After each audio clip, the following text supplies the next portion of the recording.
Awaken to hair growth. Awaken to hair growth because there is possibility to get your hair back. Awaken to hair growth because we're not told that we're able to conquer and overcome alopecia. Awaken to hair growth because I want to be a positive light and beacon for you because I've healed my alopecia and now I help others do the same with different types of alopecia, men, women, children of all ages, of all races and ethnicities. Hello, everybody, and welcome back to the Alopecia Angel podcast. I am your host, Johanna Dahlman, and today we're going to be talking about autoimmune diseases and what this looks like by the numbers, because they are staggering and they keep increasing on a regular, daily, monthly basis. And so I wanted to explore this a little bit with you and talk about the facts about it. But before we do, I wanted to go ahead and congratulate Manuela, Catherine, Lauren, and Allison and Melanie for so much progress inside the Hair and Heal program. They are seeing tons of hair growth, less shedding, all in just a couple weeks. And this is the power of healing our body from the inside out. As I was talking to somebody today, I was telling her how we were laughing yesterday on a group coaching call, and because a lot of people were coming out which looked like Halloween gimmicks with their laser caps. And they were laughing because they know that this stuff doesn't work. The one size fits all, the gimmicks that are on a store shelf do not work. You have to look underneath the hood. And in the same example that I gave her, if you were driving your car and you had the check light engine go off, you're not going to go see about getting a new paint job, are you? No, you're going to take it in to go see a mechanic to have a diagnostic test done and looked at underneath the hood. Is that right? And so in the same manner, we need to look at hair loss and hair growth. We're not trying to put something onto our scalp or onto our head, like a helmet of some sort, or PRP injections or wigs or minoxidil or Rogaine or any of these gimmicks, because again, that's not a long-term solution and it doesn't give you the results. And you're spending a lot of time and energy on something that, again, doesn't give you the results. So this is where we need to look underneath the hood and get a personalized assessment of what's going on with us so that we can heal personally and get on the right path in less time. So this is the beauty of it. I wanted to give a big shout out to them because this was all happening just within 4 weeks. So good for them. The other thing that I wanted to talk about is that we are launching a certification program. And this certification program is for those who are interested in healing others in their country, community, city, state, province where they live. And so if you're interested in becoming a certified Alopecia Angel, contact us, hello@alopeciaangel.com, and we'll get you set up with all the information, because this is something that we are doing. This will start in early 2025 so that we can have graduates go out there and help so many people who need help in terms of healing and reversing their alopecia, their hair loss of various types. And I will show you exactly what I do and how I do it in this certification program. So again, if you're interested, feel free to email us at hello@alopeciaangel.com. So now as we get in, let's go ahead and talk about autoimmune diseases, because the type of hair loss that I had was an autoimmune disease, but at the same time, there are various types. There's over 100 different types, and the prevalence of autoimmune diseases is numerous. And globally, it's estimated that around 5 to 7% of the global population is affected by some form of an autoimmune disease. And again, there are over 140 different types of autoimmune diseases and affecting different aspects of your body. And the thing is, what people don't realize, for those of you who don't have it or who've never come across it or have never seen it in someone near and dear to them, is that it's much more than just the situation. So for example, in my situation with alopecia areata, it was much more than just the hair loss. There's numerous of other ancillary symptoms that go along with it, which make it really hard for you to understand what's happening and what's going on. And let's say, for example, that I didn't get highlights every 2-3 months. And let's say, for example, that I never dyed my hair. How would you find the small bald spot if someone is not necessarily looking for it in the back of your head? Does that make sense? And even though it started as a bald spot in the back of my head, had I not been to the hairstylist, to my hairdresser, to get highlights, I wouldn't have found it. And I would have had more and more pop up until someone found it. Does that make sense? And so these things can go unnoticed and undetected for months, for years, actually, and maybe even undiagnosed, especially in other countries where it takes on average 5 to 10 years to be diagnosed with an official diagnosis of an autoimmune disease, only because, again, those ancillary symptoms could be so many things. The hair loss can be so many things. The feeling cold, the clammy hands, the digestive issues, the fatigue, the brain fog, all these things can be so many different things. And so this is what makes it actually quite complicated in terms of diagnosing. In the United States, it's estimated that about 50 million Americans, roughly, actually that number is greater. It's not 50 million, it's 55, 60 million. Roughly 20% of the population are living with an autoimmune disease. And what these statistics don't show you, and what they don't tell you, is that 25% of those who have one autoimmune disease go on to acquire a second and a third. And this can happen at any age, in any race, in any person, male or female, at any point. I say this because I've treated young children, the age of 5 and 6, with 3 and 4 autoimmune diseases. I've treated women, men, 45 plus, 30 plus years old, with 2 and 3 autoimmune diseases. And it's actually become more and more common, but I will say some of them like to buddy up, and we'll talk about that in a minute. Women are more likely to develop autoimmune diseases over men, with many studies showing that 80% of those affected are women. With alopecia, this is actually quite true. This is particularly true for diseases such as lupus, rheumatoid arthritis, and multiple sclerosis. More common, and the most common autoimmune diseases are rheumatoid arthritis, which affects your joints. An estimated 1.3 million Americans are living with RA. Globally, it's believed to be 0.5% to 1% of the population is affected. Lupus, systemic lupus, affects an estimated 5 million people worldwide. In the US, it's about 200,000 to 1.5 million people have lupus, with women being disproportionately affected. Multiple sclerosis, around 2.8 million globally have MS. It is more common in regions with higher latitude like Europe, North America, and Australia. I will say that many of these autoimmune diseases can and have been shown to be reversed. And you do so on a diet and lifestyle format. You do so in a way where it's personalized to you. It's never going to be a one size fits all, but it definitely needs to be personalized to you. Type 1 diabetes, over 1.5 million people in the US live with type 1 diabetes. Globally, around 8 million children and adults are affected by this autoimmune form of diabetes.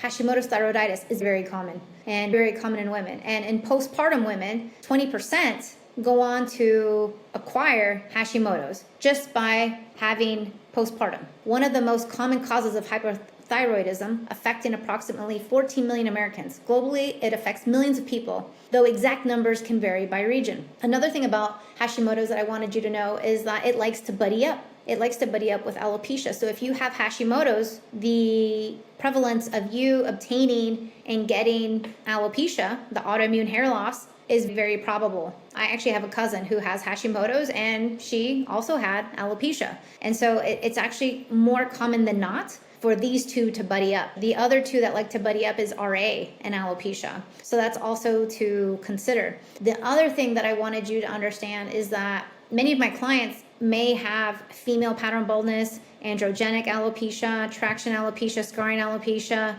telogen effluvium diffuse, other types of hair loss, not the autoimmune. And yet they also have 1 and 2 and 3 different types of autoimmune diseases. It could be Crohn's, it could be IBS, it could be, celiac disease, it could be Hashimoto's, it could be RA, it could be type 1 diabetes. It can be so many different types of other autoimmune diseases. So just because you have an autoimmune disease doesn't necessarily mean it's going to be the hair loss, right? But it also means that you could have different types of hair loss and an autoimmune disease. You can have different types of hair loss and 1 and 2 other different types of autoimmune diseases. And that's what I tend to see as well in my practice. Celiac disease is estimated to affect 1 in 100 people worldwide, though most cases are undiagnosed. In the US, it's about 1 in 141 people are affected. The gender disparities regarding autoimmune diseases are generally more common in women than in men.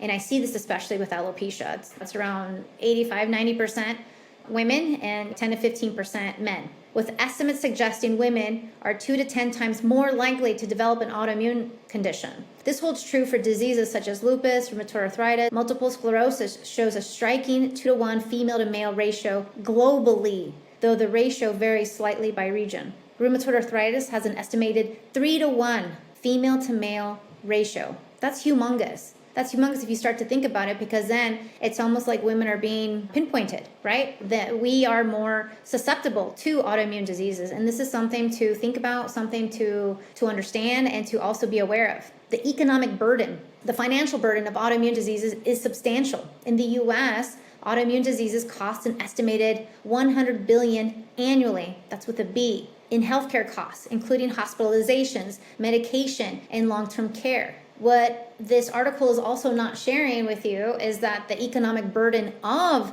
the medication in general to the families is very high as well, because a lot of times insurance doesn't cover it. A lot of times it's financially straining the families or the adults, right? Or the people who are undergoing treatment with medications. Many times, I personally do not recommend immunosuppressant medications, which is the typical type of medication that is used across most autoimmune diseases in general. It's there to suppress your immune system, which is not helping you thrive. It's not helping you lift up. It's just the opposite. It's keeping you down. And this is exactly what we don't want. The other side to this is that the emotional and the mental toll of having a disability, of having an autoimmune disease, can be debilitating on many levels. If it's rheumatoid arthritis, this is affecting your mobility, this is affecting how you move, stand, work, don't work, etc.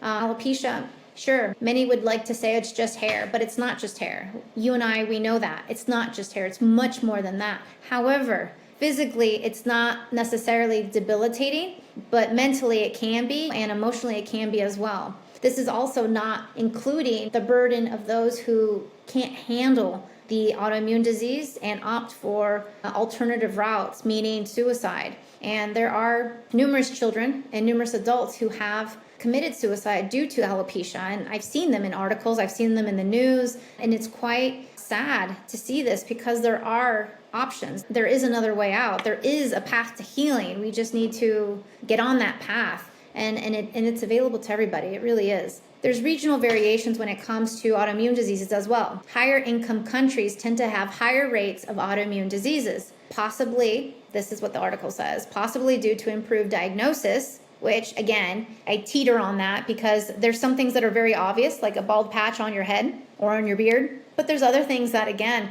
depending on the symptoms, it could be a multitude of things, and it could go undiagnosed for 5-10 years, and it can take so many doctors for you to finally come up with a diagnosis. That awareness, the awareness is really hard to get to as well. Higher income countries have higher rates of autoimmune diseases, possibly due to the diagnosis, to the awareness, and medical access, as well as other factors. In Europe and North America, autoimmune diseases like multiple sclerosis and rheumatoid arthritis are more common than in developing countries, where infections and other health challenges are more prevalent. The prevalence of autoimmune diseases has been increasing in recent decades, and I will say that this is actually extremely true. In the 1980s, when I was growing up, no one was talking about autoimmune diseases. If anything, everyone was talking about AIDS. AIDS was the epidemic. AIDS was the thing to really be thinking about and talking about, because it was a huge situation. And in certain populations, not all populations, but then you saw people like Magic Johnson.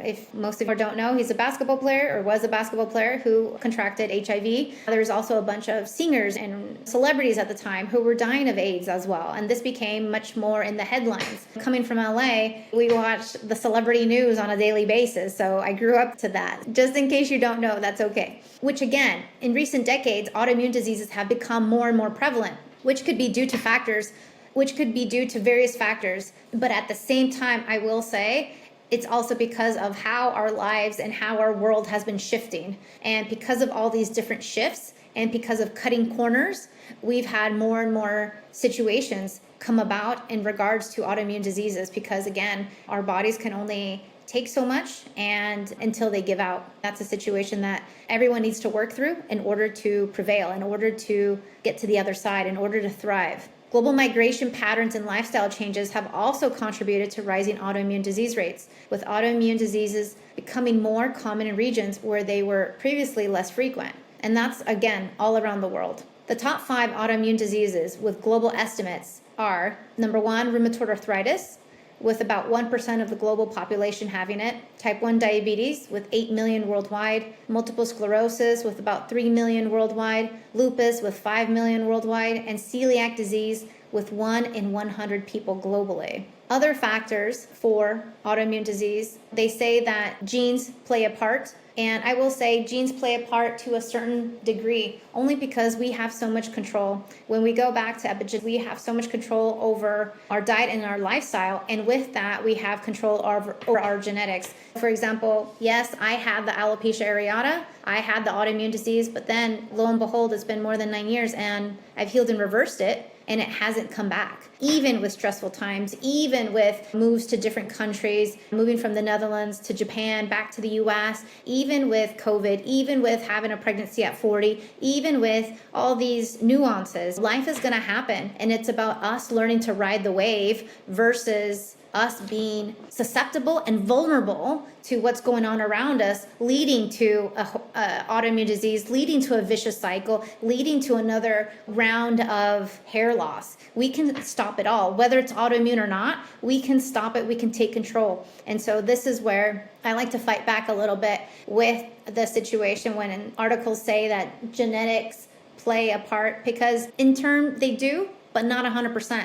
And if we're going to just leave it out, all our cards out in that sense, then we're definitely going to be open to anything. But if you play your cards right, and if you understand exactly what you need in order to thrive and how you can control that and mitigate that, then guess what? Then you're never going to be a target for any of it. And so this is exactly what I teach you inside the Hair and Heal program, how to heal and reverse your alopecia, whether it's autoimmune or not. And then also how to thrive so that you can continue to see your hair growth, so you can continue to see a lot of hair growth like I do on a monthly basis, to growing an inch of hair a month. And I'm in my 40s, so age is not a factor. And the thing is, once you start eliminating these so-called factors and you get to the root of what's going on for you, then you can control it all and you can thrive. So I hope this helps you understand that autoimmune diseases are more and more prevalent, that this is a global issue, that this has become a recent phenomenon, that this was not something that we spoke about 40 years ago. If anything, it's been within the last 15 to 20 years, and more so, you can reverse them. So if you do have 1 or 2 or 3, understand that you can reverse them. And I've seen that happen within my program. I've seen that happen outside of my program as well. So you can see that reverse. And there is hope for anyone who has one. Don't lose hope. You can heal and reverse this naturally. I will say the medical route, the medication route, is not necessarily something that I would promote, because of a lot of side effects, a lot of negative risks, and also suppressing your immune system. We want to boost the immune system, not suppress it. The other and the last tidbit that I wanted to mention is that understanding that once you give birth, or let's say when you are pregnant, is that those antibodies, if you have a situation with an autoimmune disease that's alive and well, so to speak, those antibodies will cross over to the placenta. So that's something to take into consideration. So for example, I can't say that I got alopecia from my mom or from my dad. That's not it. I got alopecia out of my own situation. Some children do get alopecia from their parents because, again, their parent had, or their mom in this case, had the alopecia, let's say, that was a full-blown situation during pregnancy. So those antibodies cross over to the placenta. Just like if you were to have a herpes outbreak and you're giving birth and your child is going through the birth canal, that would also have a negative side effect to the baby that's coming out, that they would be exposed to the herpes virus and they would have it automatically. And so this is the same thing. And this is part of the urgency of healing. It's not just for your own hair. It's not for your own sanity. It's also for your emotional and mental health. But if you are pregnant or wanting to get pregnant, I highly recommend healing beforehand so that you are not transferring over those antibodies, making it more easily prevalent for your child to have alopecia later on or another autoimmune disease. It's so much better to heal and reverse it, get pregnant, and then have a wonderful, beautiful pregnancy with upgrading your health and upgrading your baby's health too. And so that's what I wanted to leave you with. I would say if you have any questions or comments, feel free to email us anytime at hello@alopeciaangel.com. Please rate and review this podcast. The more we can get the news out there that you can heal and reverse this naturally is the best way. Again, we treat different types of hair loss, not just autoimmune, but also female pattern, a diffuse, telogen effluvium, scarring, traction of all ages, races, and ethnicities worldwide in over 67 countries, and we're here to help you. So feel free to reach out. We have a lot of free PDFs and resources that you can find on our homepage. Thank you so much. I look forward to talking to you next time. Take care. Thank you for listening to the Alopecia Angel podcast, a positive light in healing alopecia. You can do this and we can help. Spread the word that reversing alopecia is possible by telling your friends and family.